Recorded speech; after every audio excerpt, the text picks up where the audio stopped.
네, 감사합니다. 우리 이 시간에는 우리 구원에 있어서 우리가 구원받는 데 있어서 아주 중요한 것이 있죠. 우리가 구원을 얻기 위해서 중요한 게 뭡니까? 응? 믿음이죠.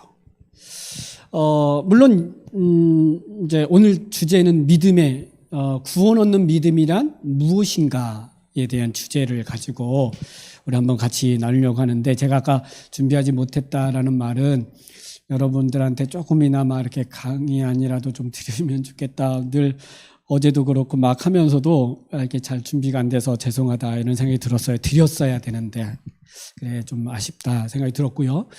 우리에게 있어서 구원 얻는 믿음이란 참 무엇인가에 대한 얘기를 좀 하려고 해요.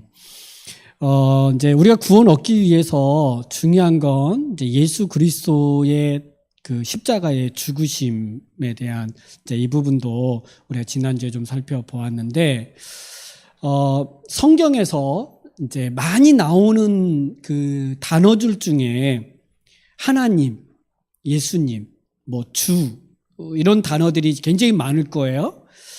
성경 연구에서 반복, 대조 중요하잖아요. 근데 그에 못지않게 반복되어지는 단어가 믿음이라는 거예요. 믿음이란. 그러면 믿음은 일반적 믿음, 그러니까 구원 얻는 믿음이 무엇인가라는 이야기죠. 그래서 이 믿음에는 참된 믿음이 있고요, 가짜 믿음이 있어요. 아마 이 가짜는 구원 얻지는 못하는 믿음일 거예요. 그러니까 구원 얻지 못하는 믿음. 그냥 이런 건데, 여러분 우리가 이제 하나님을 믿잖아요. 하나님 믿으세요? 이렇게 말할 때 네, 하나님 믿어요. 자, 이렇게 이야기를 하는데, 보통 하나님 믿으세요, 믿는다고 말할 때 그 믿는다고 하는 그 믿음의 내용이 이제 중요한 거죠. 믿음의 내용이 중요하잖아요. 내가 뭘 믿느냐가 중요한 거예요. 근데 하나님 믿습니까? 그럼 믿는다고 말해요. 근데 그때 하나님을 믿는다고 말할 때 네, 하나님은 살아계심을 믿어요, 이렇게 이야기를 할 때, 저는 그 하나님의 살아계심을 믿는다고 그 사람이 구원을 얻는가 할 때, 살아계심을 믿는다고 구원 얻는 건 아니에요. 그렇죠? 여러분, 하나님이 살아계신다고 믿는다고 내가 구원받는 건 아니잖아요. 뭘 얘기해요? 그래서 하나님을 믿는다고 말할 때 그 하나님이 살아계심을 믿는 건 알겠는데, 그걸 안다고 구원 얻는 건 아니라는 거예요. 그러니까 구원 얻는 믿음이 있는 거예요. 구원 얻는 믿음. 그래서 많은 교회에 다니는 성도들 안에 이제 하나님을 믿으면서 신앙생활을 시작하는데, 하나님은 살아계심을 믿는다고 하지만 그래서 교회에 나와서 예배도 드리고 또 기도도 하고 뭐 섬기기도 하는데, 그것이 나를 구원하는 건 아니라는 거야. 그러면 구원 얻는 믿음이 있는 거예요. 제가 지금은 이제 그쪽으로 설명해 갈 거예요. 구원 얻는 믿음이란 무엇인가에 할 때 일반적 믿음과 그 구원 얻는 믿음이 다르다라고 지금 이야기하려고 하는 거예요. 그래서 존재에 대해서, 하나님에 대한 존재에 대해서 안다고, 그러니까 하나님을 믿습니다라고 할 때 그 하나님이 누구신지에 대해서 잘 알지 못하면 구원은 얻지 못한다, 이렇게 말할 수 있어요. 왜냐하면 우리가 이제 코로나 시기를 겪고 또 그 전에도 학생 때까지는 교회를 잘 다니다가 대학교에 들어가고 고등학교를 졸업한 다음에 교회를 안 다니는 사람들이 너무 많았고, 코로나 전에 무슨 말들이 많았냐면 가난한 성도들이 많다고 그랬어요. 가난한 성도들의 말이 무슨 말이냐면 교회 안 나가는 성도들이에요. 가난을 거꾸로 하면 안 나가요. 어디를 안 나가냐? 교회를 안 나가는 거야. 교회를 안 나가. 근데 뭐라고 그러냐면 나는 하나님을 믿는데요. 나는 하나님을 믿는다고 말해요. 믿는 그 권사님이나 장로님 가정에 신방을 갔을 때 그 신방을 갔는데 내 아들이 아들이 있네요? 이렇게 물으면 제 아들이 있는데 고등학교 때까지는 잘 다녔는데 대학생 되고 청년 된 다음에 교회를 안 다녀요. 그러시냐고. 그럴 때 그러면서 이제 보통 그렇게 말하잖아요. 교회는 안 나가지만 내 아들이 믿는 것 같아요. 이렇게 말해요. 그러니까 뭔가 믿는다고 이야기하는데 그게 뭘 믿는가? 믿음의 내용을 보니까 하나님은 살아계시다고는 믿는다는 거야. 근데 그게 그 사람을 구원하는가에 대한 문제가 있다라고 하는 거죠. 또 하나는 그냥 모태신앙이라고 해서 다 구원받았다고 생각하는 사람도 있어요. 우리 부모님이 교회를 다니고 우리 부모님이 믿으니까 나는 어릴 때부터 교회를 갔으니까 구원한다. 그것도 아니죠. 모태에서부터 예수님을 믿어서 구원 얻는 건 아니에요.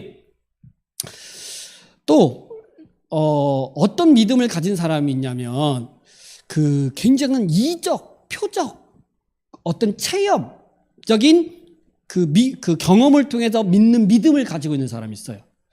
여러분 한때에 알파코스라고 하는 곳에서 어떤 일들이 있었냐면 그 집회하다가 그 목사님이 막 하면 이빨이 이 금리빨로 바뀐대요. 근데 실제로 이런 일들이 일어난 거야. 그걸 보고 우와 하나님은 살아계십니다 이렇게 말하고 정말 그걸 본 사람들, 이런 사람들은 그런 경험을 통해서 하나님의 살아계심을 믿는다고 이야기해요.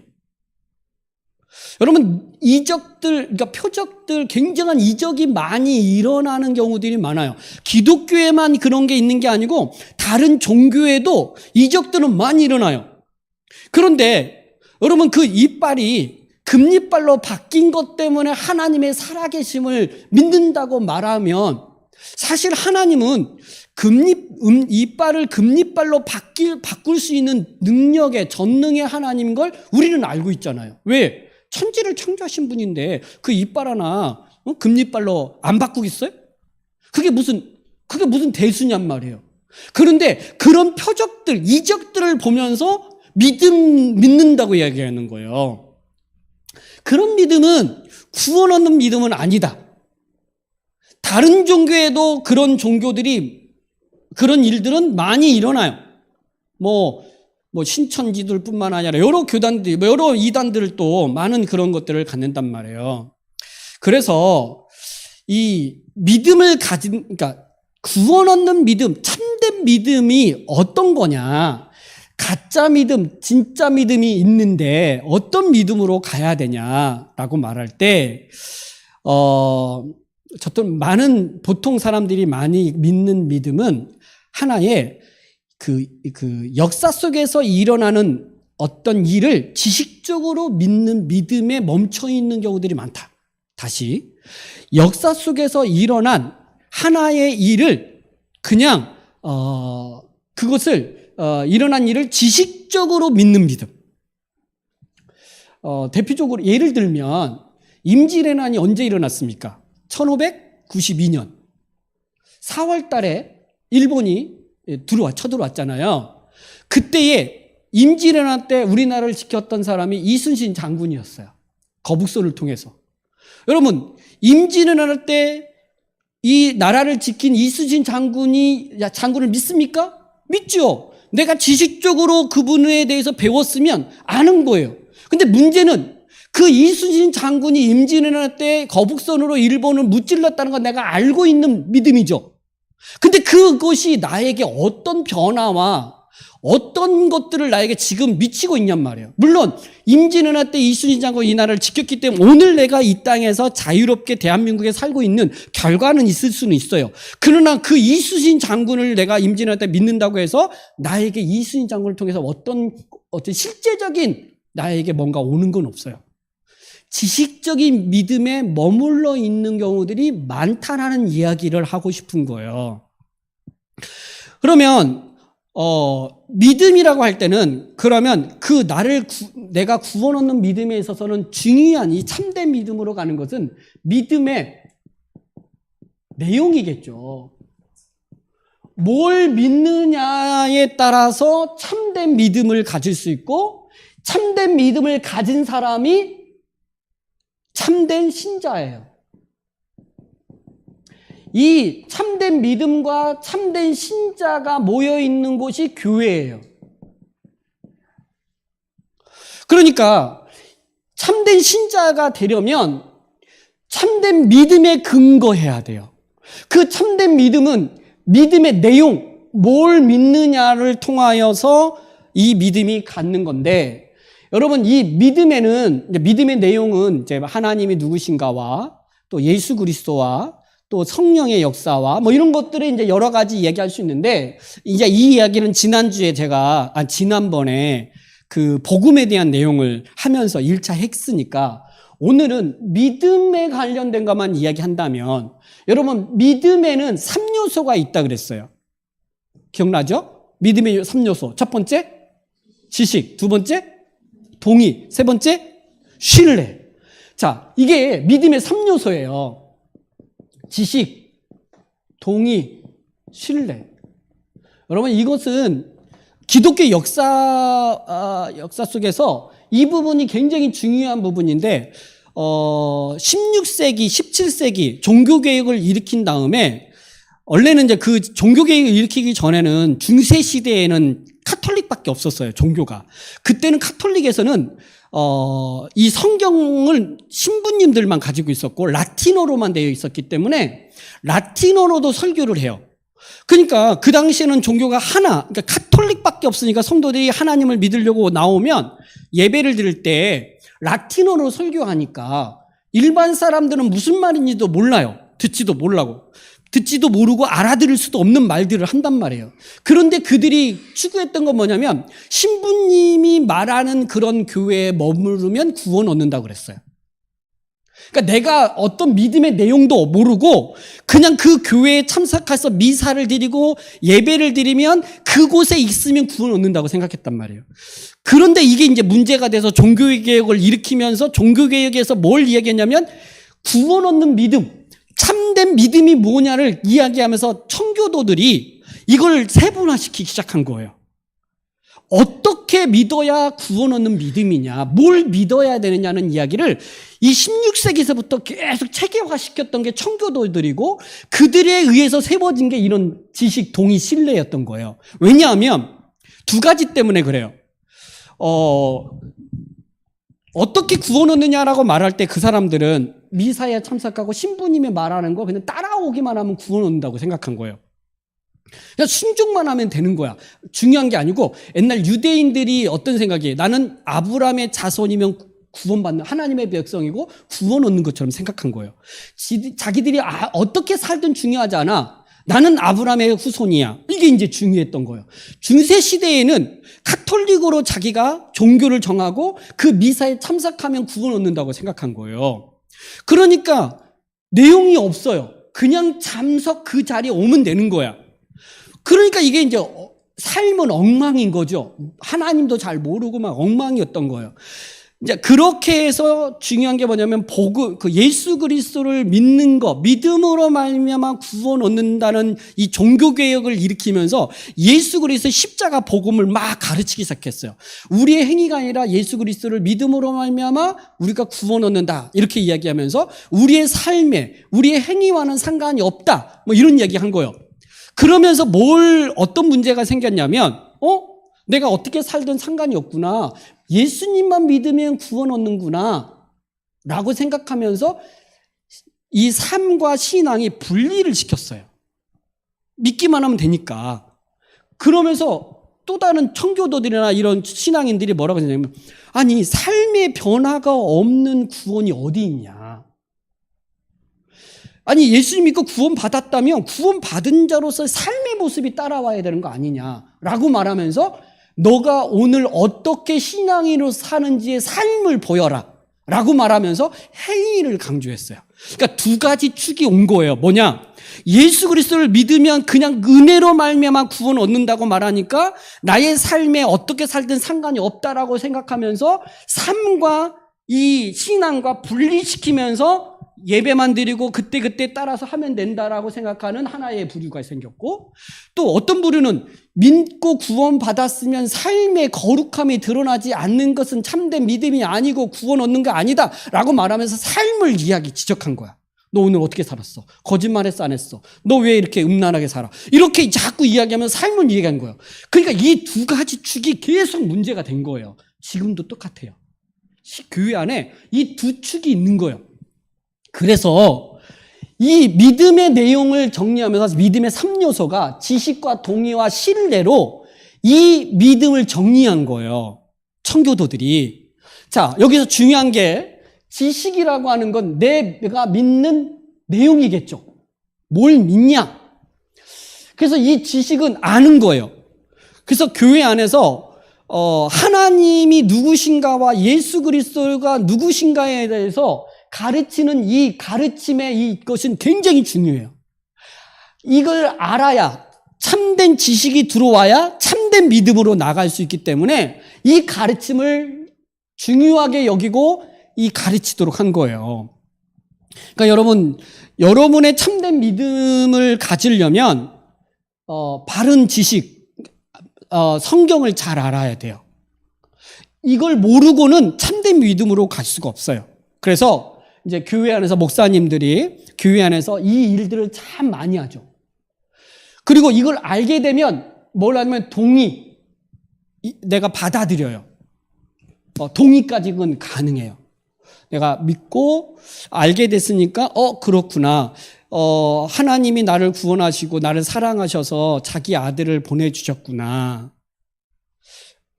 그래서 그게 내 안에 동의가 안 되는 사람도 있기도 해요. 여러분, 다른 종교인들이 이제, 이렇게, 성경을 많이 보기도 한다 그래요. 그래서 우리가 믿는 사람보다 또 더 많이 읽는데요. 왜냐면, 이게 거짓이라는 것을 이렇게 찾기 위해서 기독교의 성경을 많이 연구한다 그래요.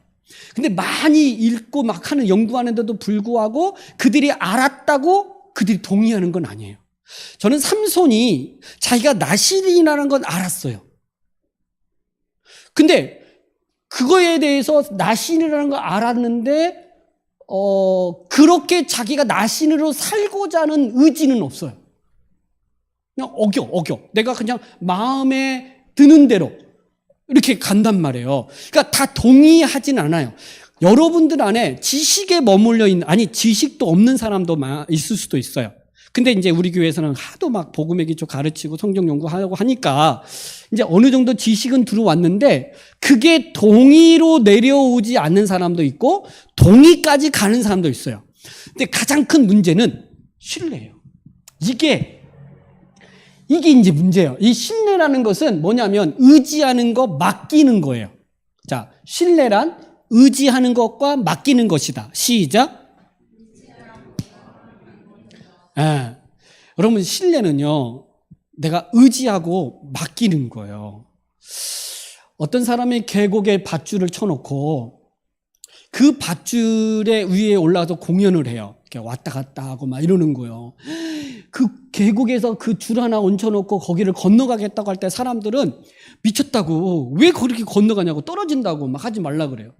근데 그 사람들이 막 안 된다고 하는데 그 사람이 건너가요.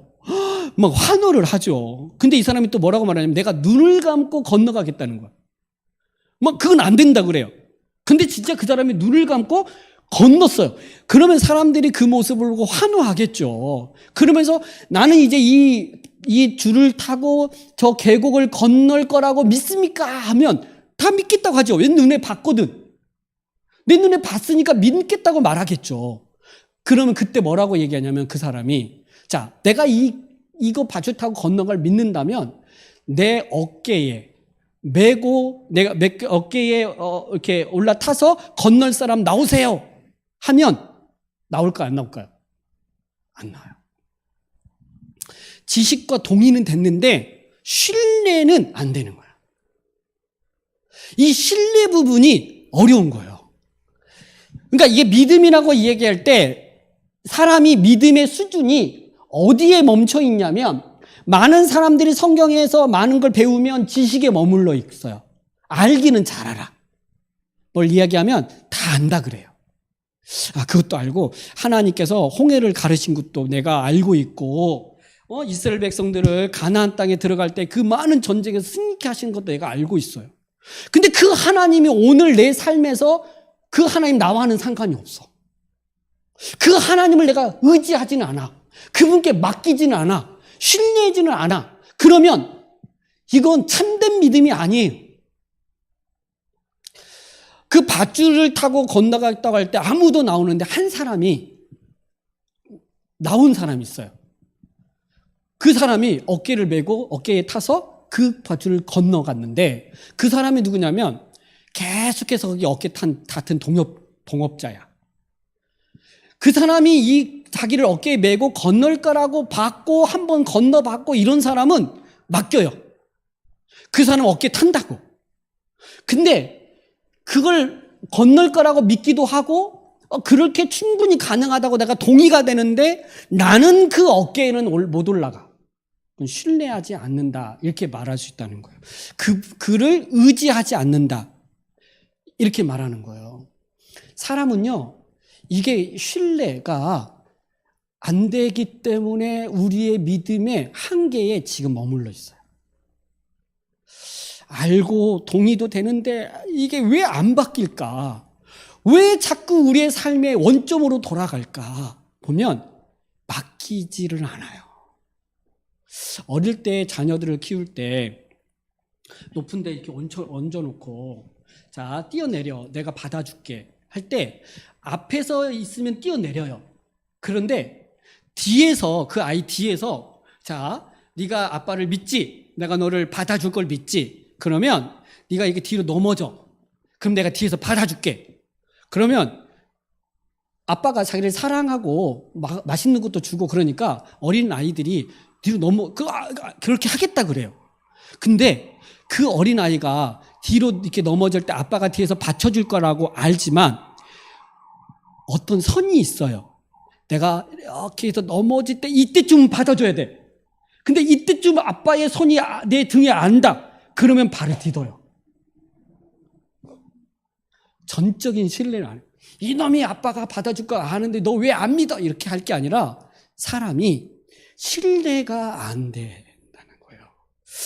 저는 우리 하나님이 어떤 분이신가와 그 예수님이 행하신 그 일들에 대한 이 지식계에 머물러 있는 이 믿음에서 저는 신뢰, 의지, 이 맡김으로 가지 않으면 우리의 신앙의 어떤 변화와 열매들이 어렵다는 거예요. 여러분의 삶의 주인이 하나님이시고 여러분의 모든 삶을 다스리시고 주관하시는 분이 주님이시라고 말은 하는데 내 삶에서 조금 어려운 문제가 생기면 진짜 주님을 의지하는지를 한번 보세요. 그런 일이 없을 때는 의지한다고 해요. 그 아버지가 내 등에 이때쯤 받쳐줘야 돼. 이때쯤 내 등에 손이 닿아줘야 되는데 안 닿아줄 때는 발 디뎌요. 신뢰가 참 중요한데 그래서 우리의 믿음을 점검할 때 이 세 가지 요소로 자기 신앙, 자기 믿음을 점검하라 그래요. 어떤 사람이 어떤 것에 이 요소 중에 믿음의 3요소 중에 약한 부분들이 있을 거예요. 저는 이것들을 잘 자기의 신앙의 믿음의 점검들을 해서 지식이 약하면 하나님을 잘 모르겠어. 예수 그리스도를 잘 모르겠어. 그러면 배워야 돼요. 그대로 머물러 있으면 안 돼요. 왜냐하면 참된 믿음으로 못 가니까. 배웠는데 동의가 안 돼. 자꾸 나와는 상관이 없는 것 같아. 기도하셔야 돼요. 기도하셔야 돼.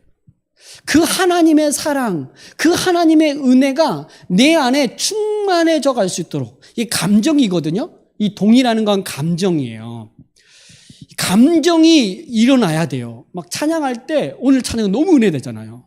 그 찬양할 때 내 감정이 이렇게 움직이면서 그 가사 하나하나가 그 곡 하나하나 부를 때에 진짜 힘이 있고 은혜가 되고 막 충만해져 가는 그런 걸 경험하는 거예요. 이게 동이거든요. 밋밋해서 그냥 가사는 읽는데 노래 찬양은 하는데 아무런 내 안에 그런 변화, 어떤 그런 은혜가 없어. 느낌이 없어. 안 되는 거예요. 동의가 이게 안 되면 메마른 거예요. 지금 뭔가. 지금 다른 거에 메마름 있는 거예요. 근데 가장 우리가 신경 써야 될 건 신뢰예요. 순종. 좀 순종을 좀 해봐라. 이런 문제예요. 자, 여기서 이제 이 믿음에서 이제 제가 구원 얻는 믿음을 얘기하려고 하잖아요. 지식에서 하나님은 천지를 창조하신 하나님을 내가 믿습니다. 하나님은 이스라엘 백성들을 구원하시면서 홍해를 가리게 하신 하나님을 믿습니다. 그분은 광야에 40년 동안 만나 메추라기를 주신 하나님인 걸 내가 믿습니다. 이런 하나님에 대한 것을 믿었다고 해서 오늘 내가 구원 얻는 건 아니잖아요. 그건 이스라엘 백성들에게 행하신 그 하나님의 은혜인 거잖아요. 저는 먼저 구원 얻는 믿음에 대한 얘기를 먼저 하고 싶은 거예요. 어떻게 해야, 어떤 믿음을 가져야 구원 얻는 믿음이냐라고 말할 때 칭의를 믿어야 돼. 자, 뭘 믿어야 된다? 칭의를 믿어야 돼요. 칭의란 무엇이냐? 믿음으로 말미암아 의롭게 됨. 이게 칭의예요. 자, 뭐라고요? 믿음으로 말미암아 의롭게 됨. 내가 믿음으로 의롭게 되었다는 걸 믿을 때에 그게 구원이에요. 할렐루야.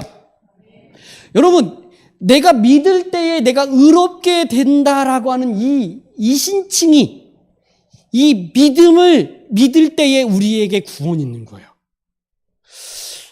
내가 예수님을 믿을 때, 내가 의롭게 됨이라고 이야기할 때, 원래 의라고 하는 것은 의롭다라고 하는 것은 행위를 수반해요. 하나님께서 이스라엘 백성들, 구약의 이스라엘 백성들에게 맺은 언약 관계는 행위 언약이에요. 구약의 이스라엘 백성과 맺은 언약은 무슨 언약? 행위 언약. 율법을 지켜라.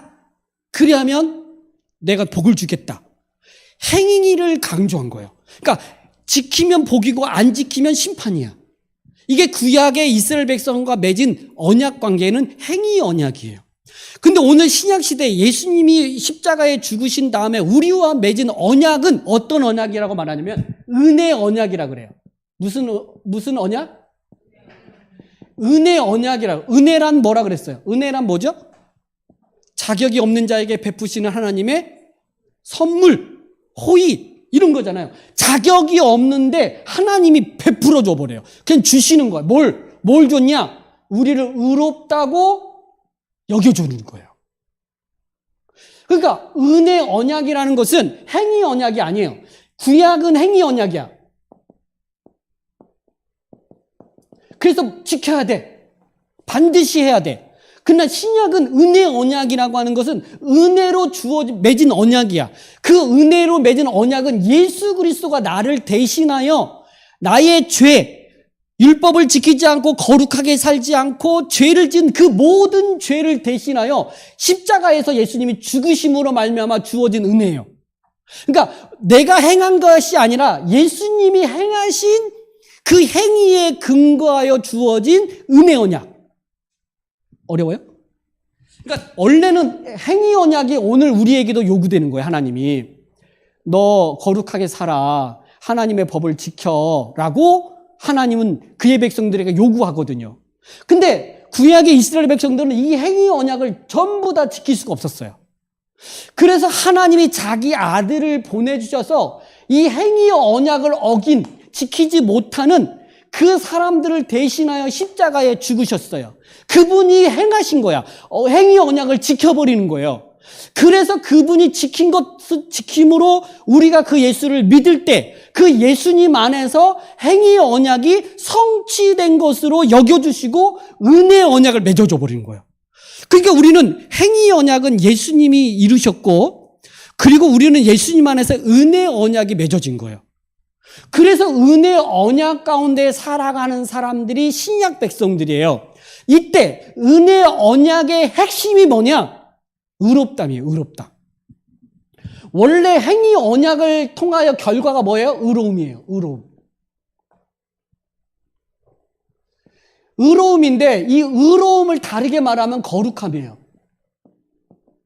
그러니까 행위 언약을 지키면 뭐라 그래요? 의롭다. 너는 거룩하다. 이렇게 말한 건데 오늘 예수님이 행하신 이 행위 언약을 지킴으로 그리고 우리가 지키지 못한 것을 대신하여 십자가에 죽으심으로 맺은 은혜의 언약 안에서는 예수를 믿으면 의롭담을 여겨준다는 거예요. 의롭다. 그래서 예수님 안에서 우리는 누구냐? 의로운 존재다. 이렇게 말해요. 뭐가 빠졌어요? 나의 의로운 행위가 빠진 거예요. 나의 의로운 행위가 빠져버렸어요. 원래는 이게 전제돼야 되거든. 이 행위 언약의 결과로 의로움에 이르러야 되는데 우리는 의로움을 행하지 않았는데 예수님의 의로움이 나의 의로움으로 하나님이 그냥 덧입혀 줘버린 거예요. 그래서 나는 의롭다 이렇게 말해요. 근데 이때 어색해요. 우리가 어색해. 예수님을 믿음으로 의롭담을 얻었다는 말이 되게 어색한 거예요. 왜 어색할까요? 나의 행위는 의롭지 않으니까. 나의 행위는 거룩하지 않으니까. 계속 안 좋은 생각하고 또 나를 미워하는 사람을 미워하고 보복하려고 하고 그렇게 하나님의 그 은혜 속에서 내가 구원받았는데도 불구하고 거룩하게 살지 않고 또 죄 짓는 내 모습을 볼 때 나는 죄인이지 의인이 아니야 라고 생각하는 거예요. 그래서 이것 때문에 너무 괴로운 사람은 뭘 할까요? 내가 구원 얻기 위해서 뭘 해야 돼요? 주일 성수해야지. 성경 하루에 3장씩 읽어야지. 새벽 예배 빠지지 말아야지. 목사님이 하라는 대로 다 해야지. 11조 내야지. 이렇게 하면 자기의 의로운 행위가 조금이나마 행위가 의로워질 거라고 생각하고 그 일에 열심을 내는 거예요. 그 열심을 내면서 뭐라고 하냐면 나는 의롭담을 받을 만한 자격이 있어 라고 생각해요. 근데 하나님의 기준에는 이르지 못하고 하나님이 원하는 의로움은 아니야. 왜? 어떤 모양은 의로운 자로서의 흉내내는 것은 분명히 있어요. 그런데 하나님이 요구하는 그 의의 수준은 미치지도 못해요. 발바닥에 떼도만큼도 안 돼. 자기 만족이지. 그러니까 우리가 의롭담을 얻는 것은 내가 뭘 했기 때문에 하나님의 의를 입은 게 아니라 예수님을 믿을 때에 그분으로 인하여 의롭담을 얻었다는 걸 믿을 때에 바로 구원 얻는 믿음이다. 이렇게 말할 수 있어요. 그래서 내가 예수님을 믿으면 의롭담을 얻고 거룩한 자가 되어 하나님을 아버지라 부를 수 있고 예배할 수 있고 그분의 뜻에 순종할 수 있는 존재가 된 거예요. 의롭기 때문에 구원받았기 때문에 그런 삶을 살 수 있는 자가 된 거라는 거예요. 그러니까 우리가 구원 얻는 믿음이라고 할 때 그저 어떤 물론 하나님의 천지창조, 홍해 가르신 사건, 만나를 내려주신 사건 이 모든 것을 잘 알고 믿으며 그 안에 깊이 들어가면 예수 그리스도과 연결이 되고 그렇게 하나님의 백성을 돌보시는 하나님의 은혜를 알아서 내가 이렇게 담대하게 힘있게 살 수 있을 수도 있어요. 근데 예수님의 십자가, 예수님을 믿음으로 말미암아 의롭담을 얻었다는 걸 알지 못하거나 믿지 못하면 저는 구원 얻는 믿음은 아니라고 생각해요. 그래서 사람들이 자기 의의를 세우려고 열심히 내는 거예요. 오늘 우리는 그 예수 그리스도 십자가에서 나의 죄와 우리가 연약한 모든 것을 대신 짊어지시고 죽으신 그분을 믿을 때 의롭게 되었다라고 하는 것을 확실히 알고 믿어야 돼요. 이 믿음이 중요하겠죠. 그래서 이것을 진짜 아는 사람은 감격해요. 내가 그렇게 노력하고 안 되는 걸 이미 믿음으로 주어지는 거구나. 그것의 은혜에 감사해서 진짜 하나님 앞에 마음을 다해 예배하고 찬양할 때 큰 소리로 한다고 하나님이 좋아하는 건 아니지만 진짜 마음을 다하여 하나님을 찬양하게 되고 주의 뜻이 무엇인가를 자꾸 생각하고 찾으면서 그 뜻대로 순종하며 살려고 애쓰는 거예요. 자, 그러면 이제 여기까지. 자, 이게 이제 칭의 이야기예요. 자, 그런데 문제는 또 하나가 있어요. 아까 제가 반복되어진다 그랬어요. 뭐냐면, 내가 예수님을 믿음으로 의롭다함을 얻었다는 것. 이것은 이제 구원 얻었다는 말이고, 하나님의 자녀가 되었다는 말이에요. 이것은 내가 행위가 없는, 나의 행위와 상관없이 그냥 예수님 안에서 주어진 거잖아요. 이게 구원이거든요. 그러니까 이게 어색하니까 잘 못 알아듣고 이게 받아들이기가 어려운 거예요. 자기가 노력해야 된다고 생각하는 거예요, 뭔가. 그러니까 이거 이렇게 머물러 있을 때 성경은 뭘 얘기하냐면, 이제 그 다음에 청교도들이나 신앙인들은 뭘 얘기하냐면, 이 칭의와 함께 뭐가 와야 돼요? 성화가 와야 돼요. 이 성화. 그러니까 이게 의롭게 되어진 자, 거룩하게 되어진 자로서의 합당한 삶이 이제 성화로 나타나거든요. 이걸 오늘날 기독교는 이걸 분리할 때 문제가 생겨요. 자, 분리할 때 문제가 생긴다. 그러면 다르게 말하면 칭의를 얻음으로 성화가 주어진 거예요. 결론이에요. 먼저는 결론을 얘기하는 거예요. 여러분, 예수 그리스도를 믿음으로 의롭다함을 얻은 자는 거룩하게 살아가는 게 자연스러운 거예요. 나 이제 의롭게 됐어. 이제부터는 내가 거룩하게 살아야지. 이렇게 이제 마음도 먹지만 이게 자연스럽게 그렇게 간다는 거예요. 근데 이걸 분리시키려고 하는 신학자들이 있었고, 많은 이제 교단들이 나눠지는 부분도 이 부분 때문에 나눠지기 시작하는 거예요. 뭐냐면, 칭의를 얻었는데, 내 삶이 따라오지 않는다는 거야. 여전히, 너 예수님 믿고 의롭다함을 얻었다 그러는데, 너 맨날 왜 예배 안 드려? 너 왜 착하게 안 살아? 너 왜 이게 선하지 않아? 너 이런 거짓말도 하고, 또 세상 좋아하고, 돈 좋아하고, 여자 좋아하고, 뭐 삼손처럼 그렇게 살아가는 것 보니까 너 구원받지 못한 거 아니야? 라고 얘기하는 거예요. 여러분, 삼손이요, 구원 못 받은 게 아니에요. 여러분, 히브리서 11장에 보면 믿음장이고, 그 믿음의 그 영웅들에 대한 이야기 속에서 삼손이 들어가 있어요. 사사 중에 4명이 들어가 있는데 그 중에 삼손이 있단 말이에요. 삼손이 그렇게 그가 나신으로서 삶을 살지 않았지만, 그러나 그는 믿음의 사람이었어요. 그러니까 뭘 얘기하냐면, 삶의 거룩함이 따라오지 않는 것 때문에 이 칭의를 부정하려고 하면 안 돼. 여러분, 내가 삶의 변화가 없다고 이 칭의를 부정해버리면, 그럼 뭘로 구원 얻으려고 하는 사람이에요? 자기의 삶의 행위로 구원 얻으려고 하는 곳으로 바뀌어버려요. 그러니까 사람들은 자꾸만, 너 뭐 하냐? 너 기도해? 너 오늘 너 성경 읽었어? 너 오늘 뭐 하나님의 뜻대로 살았어? 안 살았어? 자꾸 이런 걸로 너는 구원 받았어? 안 받았다? 이 칭의 문제, 구원 문제를 이것으로 이야기하려고 하니까 지금 자꾸 우리의 신앙과 구원의 문제가 흔들리는 거예요. 여러분, 구원 얻는 믿음은 예수 그리스도를 믿을 때 그분 안에서 의롭다함을 얻은 것이 구원이라고 확신하셔야 돼요. 믿어야 된다고. 그리고 나서 문제는 이 성화, 내 삶의 변화 일어나지 않는 문제에 대해서 고민해야 되는데, 여기에는 왜 예수 믿고 구원받았다고 말하면서 왜 삶의 성화가 일어나지 않느냐라고 이야기할 때, 여러분, 성경은 뭐라고 이야기하냐면, 예수님의 제자가 되려면 너희가 어떻게 살아야 되는지를 가르쳐요. 물론 예수 믿고 구원받은 의롭다함을 얻은 사람들은 기본적으로 하나님을 예배하는 삶을 살아야 돼요. 예배가 싫어. 난 예배 드리기 싫어 막. 그러면 이 사람은 이거 아닌 거예요. 아닌 거야. 물론 이제 맨날 매일같이 예배 있고 막 와야 된다. 그러면 좀 어려울 수 있는데, 기본적으로 예수 믿는 사람들은 예배에 대한 사모함을 가져야 돼요. 이런 걸로 또 점검할 수는 있겠죠. 개인적으로는.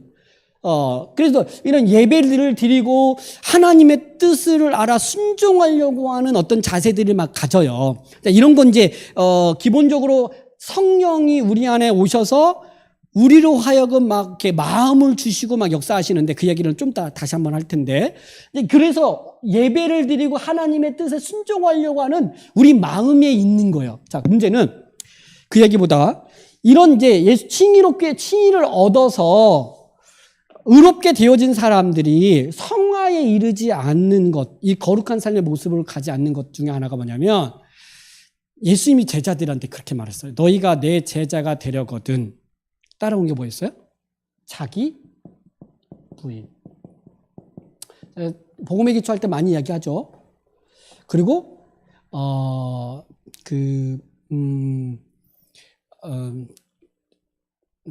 뭐죠? 단어가 지불하는 거 있잖아요. 값을 지불하는 거. 그러니까 뭘 사고 싶으면 비용 계산. 네. 그래, 복음의 기초 가르치는 자로서 잘 얘기해서 도움이 됐어. 비용 계산을 안 하는 거예요. 여러분, 이거요.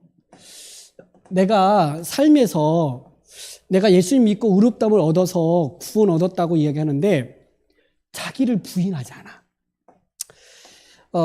존재의 변화를 가져왔는데 그 존재의 변화에서 주님을 신뢰하는 부분 있잖아요. 여기 아까 왜 신뢰가 안 되냐? 자기 부인이 안 되는 거예요. 하나님께 맡기지 않아요. 자기를 위해서 살려고 할 때 성화의 삶을 없어요. 나타나지가 않아. 자기를 위해서 살려고 하는 사람은 이 성화의 모습이 잘 안 나타나요. 자기 십자가를 지고 나를 따르는 자가 내 제자다. 자기 십자가, 자기 부인. 이게 이제 있는데, 이게 안 해. 이걸 안 하려고 그래요. 자기 부인을 안 해. 또 하나는 비용 계산을 안 해요. 여러분, 비용 계산에서 그 이야기가 있잖아요. 어떤 사람이 건물을 지을 때, 그 건물을 지을 때에 얼마의 돈이 있어야 집을 지을 수 있는가를 계산한 다음에 그 비용이 있으면 건축을 하고 그 돈이 없으면 짓지 말라고 한 거예요. 전쟁을 할 때 적군이 5만 명이야. 우리는 3만 명이야. 그럼 전쟁에서 한번 부딪혔을 때 이길 만하다고 생각하면 싸울 수 있지만 계산을 해야 돼. 싸워가지고 우리가 질 것 같아. 저들의 무기와 우리의 무기가 안 되고 우리의 군사력과 저들의 군사력과 다 할 때 안 돼. 그럼 뭐라 그래요? 화친을 맺어라. 무리하게 하지 마라. 이게 뭐냐면 내가 예수님을 믿고 의롭게 되어졌다면 그 의로운 존재로서 살아가야 될 삶의 영역이 있는데 이걸 부정을 해버려요. 내 예수님 믿으면 구원받는다고 좋은 거니까 복 준다 그러니까 그냥 믿어주기는 하는데 그 믿는 신자로서의 삶이 따라오는 것들에 대해서는 인정하지 않아. 그러니까 예수 믿고 교회 나온다고 해놓고 교회에서 자 뭐 합시다 그러면 저는 안 합니다. 그런 건 저는 안 합니다. 뭔가 안 해. 전혀 신자로서의 요구되어지는 것들을 거부를 해. 그러면 뭐가 없어요? 성화가 없는 거예요. 이 거룩함의 이 모습이 나타나지 않아요. 그러면서 뭐가 약해지냐면 칭의에 대한 이 은혜가 뭔지 메말라가요. 사랑을 하는 사람 만났으면 자주 만나야 돼요. 그래야 그 사랑이 커져가거든요. 사랑한다고 결혼하겠다고 해놓고는 안 만나. 밥도 안 먹고 영화도 안 보고 데이트도 안 해. 그러면 그건 사랑이 아닐 수 있어요. 여러분, 예수 믿고 의롭다움을 얻는 이 사람은 그 친밀한 교제의 사귐을 가져야 되고 그 속에서 자기를 부정하게 되고 부인하게 되고 비용 계산을 하면서 이 비용 계산은 이 가치가 있다는 거예요. 내가 이렇게 드릴 만한 가치가 있으니까 내가 이걸 드리겠다라고 하고 그 일을 그렇게 뛰어들어야 되는 거예요. 그래서 이런 것들이 있어야 되는 거예요. 제가 지금 여러분이 제가 강의를 들으면서 좀 따라와야 될 게 뭐냐면 구원 얻는 믿음, 의롭게 되어지는 것과 의로움을 얻은 사람의 성화, 거룩하게 살아가는 삶을 약간 분리시키면서 이야기하고, 분리시킨 게 아니라 같은 거지만 이걸 이렇게 앞뒤로 바꾸지 마라. 내가 자기를 부인하고 비용 계산을 해서 이렇게 살았으니까 내가 의롭담을 얻어서 구원 얻는 거다라고 생각하지 말라는 말이에요. 알았죠? 이게 전제가 되어지고 이렇게 칭의를 얻은 사람은 이렇게 성화의 삶을 살아가는 것이 자연스러울 거고 이렇게 된다. 뭐 때문에 그게 가능하냐? 세 번째, 성령의 역사 때문에 그래요. 여러분, 성령께서 구약에서는 행위 언약 속에서 일시적으로 하나님의 영이 임했다 떠나요. 삼손에게 하나님의 영이 임했다, 갑자기 임해서 힘을 발휘하다가 떠나버리기도 해요. 근데 예수님이 우리의 죄를 대신하여 십자가에 죽으심, 그 십자가의 죽으심은 우리 행위 언약을 지키지 아니한 죄의 형벌을 받은 거예요. 그래서 예수님이 그 모든 언약을 지킨 그 의로움을 우리에게 주시고자 한 십자가의 죽음이란 말이에요. 근데 예수님이 그분이 우리의 죄를 대신하여 죽으신 것뿐만 아니라 부활하신 다음에 그분이 우리의 주가 되셨어요. 왕이 되셨단 말이에요. 그래서 예수님이 나를 구원하시고 예수님 안에 있는 사람을 예수님이 왕으로서 우리를 다스린대요. 주님이 다스리시는 거야. 여러분, 주님이 여러분을 다스림을 믿어야죠. 할렐루야. 믿어야죠. 주님이 우리를 다스려요. 근데 어떤 방식으로 주님이 우리를 다스려요? 예수님은 3일 만에 부활하시고 40일 있다가 승천하셨잖아요. 하늘의 보좌 우편 앉아 계시는데 우리를 다스린다고요? 이렇게 할 때 그 하나님 보좌 우편에 앉음이 승귀라고도 말하고 왕으로 등극 이렇게 해석을 해요. 그러니까 승천한다는 거 그냥 하늘 위로 어딘가로 간 게 아니라 왕으로 등극한 게 승천이에요. 그래서 예수님이 어디 계시다고 성경은 말하냐? 하나님 보좌 우편에 앉아 계신다. 즉 다스린다. 이렇게 할 때 그분의 다스림의 방식이 뭘로 다스리느냐? 그분의 말씀으로 우리를 다스려요. 다르게 말하면 성경을 통해서 다스리신단 말이에요. 하나님은 말씀하시는 하나님이고 말씀 가운데 역사하죠. 빛이 있으라 하면 빛이 있어요. 그러니까 말씀은 곧 그분의 실존이야. 그러니까 하나님의 말씀인 성경이 실제로 우리 안에 이루어지게 하시는 다스림이 있는 거예요. 근데 그분이 성경을 통해서 다스리는 것뿐만 아니라 말씀이 선포될 때 하나님의 통치와 다스림이 있는 거예요. 그래서 오늘 설교 시간, 말씀이 가르쳐지는 시간, 그분의 다스림 가운데 있다라고 보는 거예요. 하나님, 오늘 또 우리를 다스려 주시옵소서. 우리 가운데 하나님의 나라가 임하여 주시옵소서. 이렇게 할 때 하나님의 말씀이 선포되어지는 것이 다스림의 방식이다. 근데 그분의 다스림의 방식이 실제적으로 우리 안에서 다스림이 실현되는 게 뭐냐면 오순절날 성령 강림 때문이에요. 이 오순절날 성령이 제자들, 예수를 믿는 사람들에게 임하셨어요. 근데 이 오순절날 성령이 제자들, 예수를 믿는 사람들에게 임했는데 이때 엄청난 어떤 일들이 벌어나요. 제자들이 예수님이 십자가에 죽으신 다음에 막 죽으셨을 때 승천하셨지만 두려워 떨어서 밖에도 못 나갔어요. 그 대제사장들 이런 바리새인들을 두려워가지고 물에 숨어 있었잖아요. 근데 오순절날 성령이 임하신 다음에 이 제자들이 밖으로 나가요. 그래서 예수님이 우리의 구원자요, 우리의 주되심을 선포하기 시작하면서 사람들이 믿기 시작하는데 이때 선포 속에서 사도들의 설교 속에서 성령이 역사하셔서 3,000명, 5,000명이 예수 믿는 일들이 벌어져요. 아마 베드로가 설교가 나와서 깜짝 놀랐을 거예요. 자기가 예수님을 전하는데 그걸 막 믿는 거야, 사람들이. 그때 오순절날 그 설교를 들었던 사람들은 유대인들 가운데 이방인들이 많았어요. 그러니까 오순절 절기를 지키기 위해서 유대인들이 절기를 지키고 예루살렘에 모였는데 이때 베드로의 설교를 듣고 예수를 믿기 시작한 거예요. 뭐다? 성령의 역사하심, 다스림 가운데 있는 거다. 그래서 이 성령이 임하신 다음에 예수 믿는 사람들을 심령 안에 머물러요. 여러분 안에 성령이 여러분 안에 내주하신다 그래요. 내 안에 있는 거야. 그래서 성경은 뭐라고 하냐? 예수님이 어디 계시다라고 말하냐? 너희 안에 있다. 이렇게 말할 때 성령은 예수님의 영으로서 우리 안에 계시기 때문에 예수님이 내 안에 계십니다. 이렇게도 말하는 거예요. 그러니까 성령으로 예수님이 내 안에 계시는 거예요.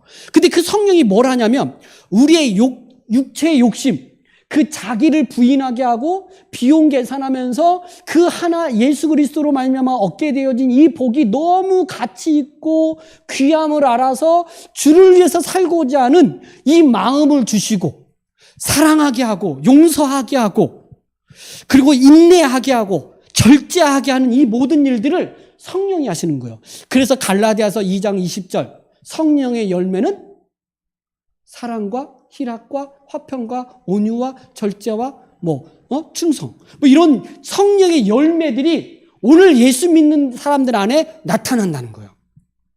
무슨 얘기냐? 칭의를 얻어서 예수님을 믿을 때 칭의를 얻은 사람은 이 성령으로 말미암아 성화에 이른다 이렇게 보는 거예요.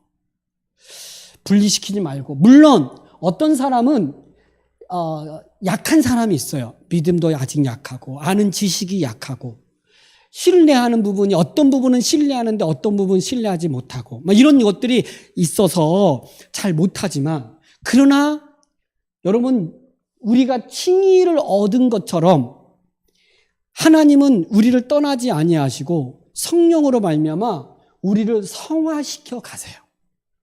이걸 믿으세요. 여러분의 삶이 거룩해져 간다고요.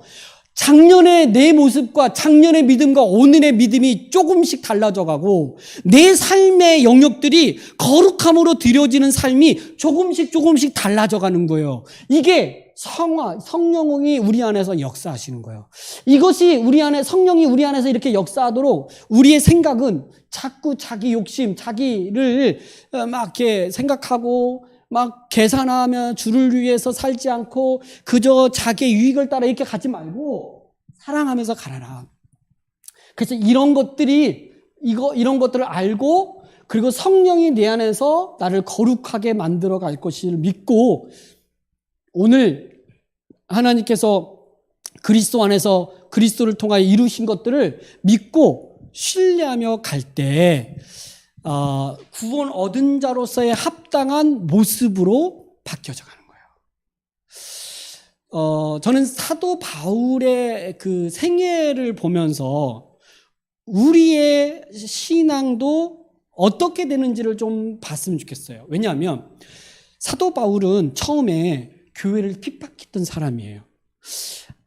유대인이었거든요. 예수는 이단아라고 생각했어요.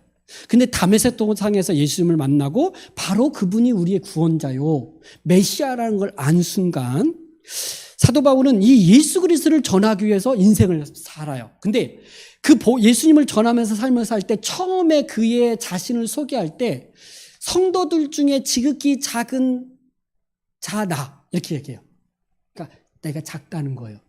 근데 그가 신앙이 연륜이 쌓이면서 깊어져 가면서 마지막 순교를 앞두고 자기 자신을 뭐라고 고백하냐면 나는 죄인 중에 괴수다 이렇게 말해요. 그가 처음에는 그래서 잘하다가 마지막에 죄를 많이 지었나? 그게 아니고 이 칭의론과 이 성화시켜 가시는 그 하나님의 은혜가 나를 그러니까 내 의지와 나와 상관없이 하나님이 이렇게 이끌어 가시면서 그 하나님의 은혜 아래 내가 머물게 된 걸 보는 거예요. 교회를 얼마나 많이 세우고 여러분 성경 신약 27권 중에 13권이 사도 바울이 썼는데 엄청난 이 귀한 일들을 감당했던 사도 바울이 마지막에 나는 죄인 중에 괴수라고 고백할 때 정말 죄인이라고 하는 자기 신앙 고백은 할 거예요. 그때 내가 죄인이라고 고백하는 그 고백은 하나님과 나와의 관계 속에서 내가 하는 건 너무 미약한 거고 너무 부족하고 너무 아무것도 아닌 거야. 뭐에 비하면 하나님이 예수 그리스도 안에서 행하신 그것에 비하면 나는 너무 아무것도 아닌 거예요. 그러니까 그런 고백을 한 거예요. 저는 신앙생활에 연륜이 쌓이면 쌓일수록 어떻게 되어지냐면 내가 하나님 앞에 더 거룩하게 살려고 하고 더 주를 위해서 살려고 하는 그 삶에 몸부림을 치면서도 불구하고 자기는 늘 십자가의 이 칭의의 은혜 아래서 부족하다고 이야기해요. 부족하다.